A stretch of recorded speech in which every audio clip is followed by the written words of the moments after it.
정부가 3대 메가 프로젝트의 일환으로 800조 원의 호남권 반도체 투자를 광주 전남에 집중하기로 하자 지역 소외에 대한 불만과 우려가 터져나오고 있습니다. 하지만 이 같은 상황이 초래된 데는 집권 여당 일색이면서도 제 역할을 하지 못한 전북 정치권의 책임이 가장 큽니다. 데스크 논평입니다.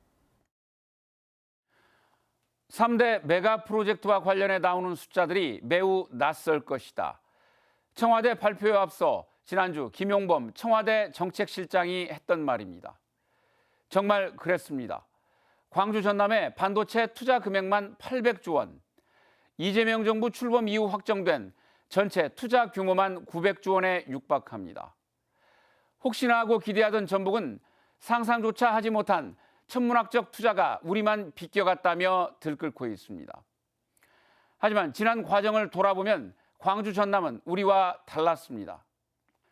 먼저 전라남도 국회의원들은 이미 지난해 9월 용인 반도체 단지 이전을 주장해온 이봉렬 씨를 싱가포르에서 초청해 국회에서 포럼을 개최하는 등 한 목소리로 여론 확산에 나서왔습니다.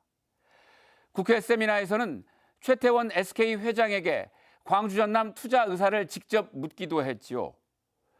대부분 잊고 있지만 전남 무안 출신인 김용범 청와대 정책실장은 1년 전 자신의 첫 번째 정책 브리핑에서 서남권을 콕 집어 언급하면서 재생에너지로 산업구조를 재편해 균형 발전을 추진하겠다는 구상을 발표했습니다.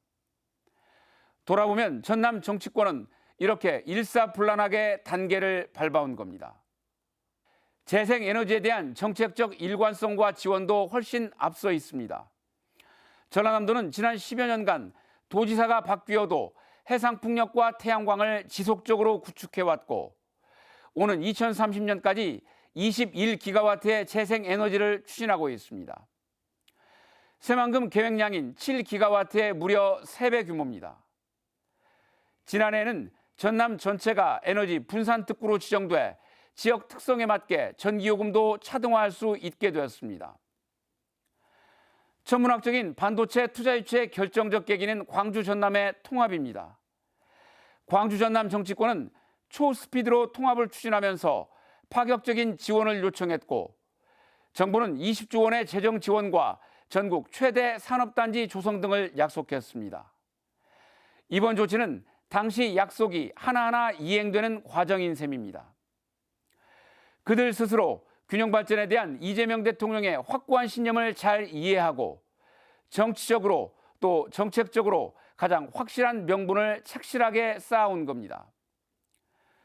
그에 비해 전북은 재생에너지에 대한 추진력이 상대적으로 미흡했고 정치권은 4분 오열됐으며 새만금 특자체도 전주완주 통합도 정치인들의 이해타산 속에 잇따라 무산됐죠. 균형 발전에 대한 대통령의 신념이 왜 삼중 소외론을 설파했던 전북만 비껴갔는지는 의문이지만 이번 사태의 가장 큰 책임은 야당도 아닌 집권 여당, 즉 민주당 일색인 전북 정치권에게 온전히 있습니다. 문제는 이대로가 끝이 아니라는 겁니다. 정부 정책과 예산 배정도 메가 프로젝트가 최우선이 될 예정이고 곧 있을 공공기관 2차 이전도 전북과 일부 희망기관이 중첩되는 광주 전남에 유리하게 돌아가지 않을까 걱정입니다. 민선국이 출범과 함께 도민들의 절망감이 큰 상황. 삼성전자와 하이닉스 등 200조를 유치하겠다던 이원택 지사의 공약이 여전히 유효한지 의문입니다.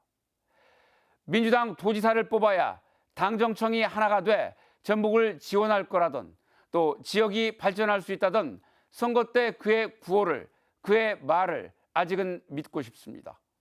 데스크 논평입니다.